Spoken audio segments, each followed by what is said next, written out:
بسم اللہ الرحمن الرحیم۔ السلام علیکم ورحمۃ اللہ وبرکاتہ۔ اسلامک نالج ان اردو میں آپ کو خوش آمدید کہتے ہیں۔ جیسے کہ ہم سب اس بات سے بخوبی واقف ہیں کہ اللہ نے ہم سب کو اس دنیا میں اپنی عبادت کے لیے پیدا کیا ہے، اور اس دنیا میں اللہ تعالی ہمیں آزماتا ہے کہ میرا بندہ کس حد تک میری حکم کی تعمیل کرتا ہے۔ اللہ تعالی نے انسانوں کے لیے جنت اور جہنم بنائی ہے تاکہ جو اس کے حکم کے مطابق چلے اسے جنت دی جائے، اور جو خدا نخواستہ برے کام کرے گا اس کا ٹھکانہ جہنم ہے۔ اللہ تعالیٰ کبھی بھی یہ نہیں چاہتا کہ اس کا بندہ جہنم میں جائے، اسی لیے اللہ تعالیٰ نے ہماری بخشش کے لیے چھوٹے چھوٹے بہانے ڈھونڈے ہیں، جس میں سے ایک مہمان نوازی بھی ہے۔ مہمان نوازی ایک ایسی نعمت ہے کہ اس کی برکت سے انسان کی بخشش ہوتی ہے اور اس کے گناہوں کی معافی کا سبب ہے۔ معاشرے کا یہ حال ہے کہ جب کسی کے گھر کوئی مہمان چلا جاتا ہے تو ہم بہت زیادہ پریشان ہو جاتے ہیں، اور ہم اس بات سے ناواقف ہیں کہ جب کسی کے گھر کوئی مہمان جاتا ہے تو وہ اپنا نصیب لے کر جاتا ہے، اور اللہ تعالیٰ کی رحمتیں اور برکتیں اپنے ساتھ لے کر جاتا ہے۔ اگر آپ نے ابھی تک ہمارا یوٹیوب چینل سبسکرائب نہیں کیا تو ابھی کر لیں اور بیل آئیکن کو دبا دیں تاکہ آنے والی ہر نیو ویڈیو آپ کو بروقت مل سکے۔ ایک عورت رسول پاک صلی اللہ علیہ وآلہ وسلم کے پاس آئی اور اپنے شوہر کی شکایت کی کہ وہ بہت زیادہ اپنے دوستوں کو گھر میں دعوت دیتا رہتا ہے اور وہ تھک جاتی ہے ان کی مہمانداری میں کھانے بنا بنا کر۔ رسول اکرم صلی اللہ علیہ وآلہ وسلم نے کوئی جواب نہیں دیا اور وہ عورت واپس چلی گئی۔ کچھ دیر بعد رسول اکرم صلی اللہ علیہ وآلہ وسلم نے اس عورت کے شوہر کو بلوایا اور فرمایا کہ آج میں تمہارا مہمان ہوں۔ وہ آدمی بہت خوش ہوا اور گھر جا کر اپنی بیوی کو بتایا کہ آج رسول پاک صلی اللہ علیہ وآلہ وسلم ہمارے مہمان ہیں۔ اس کی بیوی بے حد خوش ہوئی اور وقت لگا کر محنت سے ہر اچھی چیز تیار کرنے کی کوشش کی۔ اس زبردست تکلف دعوت کے بعد رسول اکرم صلی اللہ علیہ وآلہ وسلم نے اس شخص سے کہا کہ اپنی بیوی سے کہنا کہ اس دروازے کو دیکھتی رہے جس سے میں جاؤں گا۔ تو اس کی بیوی نے ایسا ہی کیا اور دیکھتی رہی۔ کس طرح رسول پاک صلی اللہ علیہ وآلہ وسلم کے گھر سے نکلتے ہی آپ کے پیچھے بہت سے حشرات، بچھو اور بہت سے مہلک حشرات بھی گھر سے باہر نکل گئے، اور یہ عجیب و غریب منظر دیکھ کر وہ بے ہوش ہو گئی۔ جب وہ رسول پاک صلی اللہ علیہ وآلہ وسلم کے پاس آئی تو آپ نے فرمایا کہ جب تمہارے گھر سے مہمان جاتا ہے تو اپنے ساتھ ہر طرح کے خطرات، مشکلات اور آزمائشیں اور مہلک جاندار گھر سے باہر لے جاتا ہے، اور یہ اسی وجہ سے ہوتا ہے کہ جو تم محنت کر کے اس کی خدمت مدارت کرتی ہو۔ جس گھر میں مہمان آتے جاتے رہتے ہیں اللہ اس گھر سے محبت کرتا ہے۔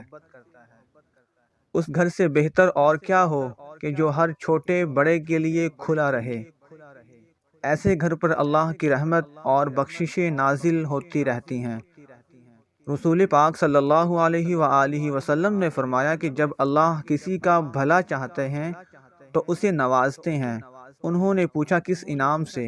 اے اللہ کے رسول صلی اللہ علیہ وآلہ وسلم، آپ صلی اللہ علیہ وآلہ وسلم نے فرمایا مہمان اپنا نصیب لے کر آتا ہے اور جاتے ہوئے گھر والوں کے گناہ اپنے ساتھ لے جاتا ہے۔ حضرت انس رضی اللہ تعالی عنہ فرماتے ہیں کہ رسول پاک صلی اللہ علیہ وآلہ وسلم نے ارشاد فرمایا جس گھر میں مہمان ہو اس گھر میں خیر و برکت اسی طرح دوڑتی ہے جیسے اونٹ کے کوہان پر چھری، بلکہ اس سے بھی تیز۔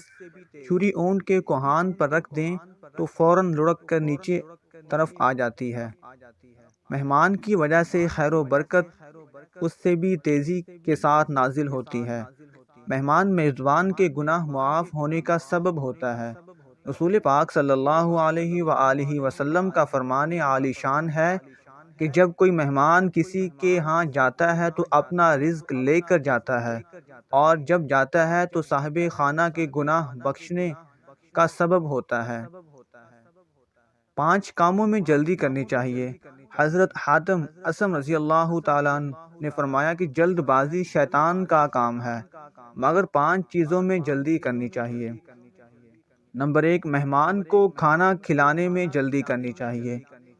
نمبر 2، میت کو دفن کرنے میں جلدی کرنی چاہیے۔ نمبر 3، لڑکیوں کے نکاح میں جلدی کرنی چاہیے۔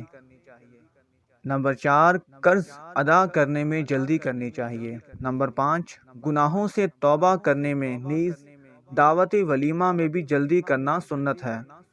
حضرت جابر رضی اللہ تعالی عنہ سے مروی ہے، تاجدار مدینہ صلی اللہ علیہ وآلہ وسلم نے ارشاد فرمایا کہ جو شخص اپنے بھائی کو وہ چیز کھلا دے جو وہ چاہتا ہے تو اللہ تعالیٰ اس کے لیے 10 لاکھ نیکیاں لکھتا ہے اور 10 لاکھ برائیاں اس کے نامہ اعمال سے مٹا دیتا ہے اور 10 لاکھ درجے اس کے بلند کرتا ہے اور اس کو 3 جنتوں سے کھانا کھلاتا ہے، یعنی جنت الفردوس، جنت عدن اور جنت خلد۔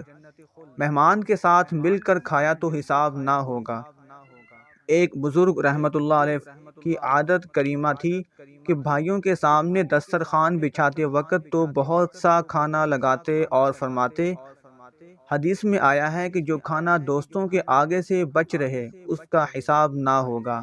میں چاہتا ہوں کہ جو کھانا دوستوں کے آگے سے بچا ہوا اٹھاؤں، کھایا کروں۔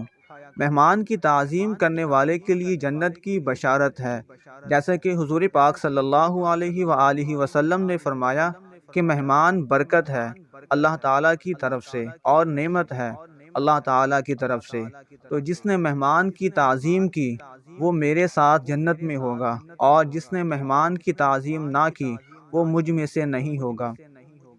جب کبھی مہمان آ جائے تو دل تھوڑا نہیں کرنا چاہیے، بلکہ خوش دلی کے ساتھ اس کی خاطر مدارت کرنی چاہیے۔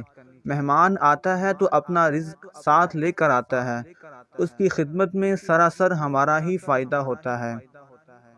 دعا ہے کہ اللہ تعالی ہمیں اپنے مہمانوں کی قدر کرنے کی توفیق عطا فرمائے اور دین اسلام پر چلنے کی توفیق عطا فرمائے۔ آمین یا رب العالمین۔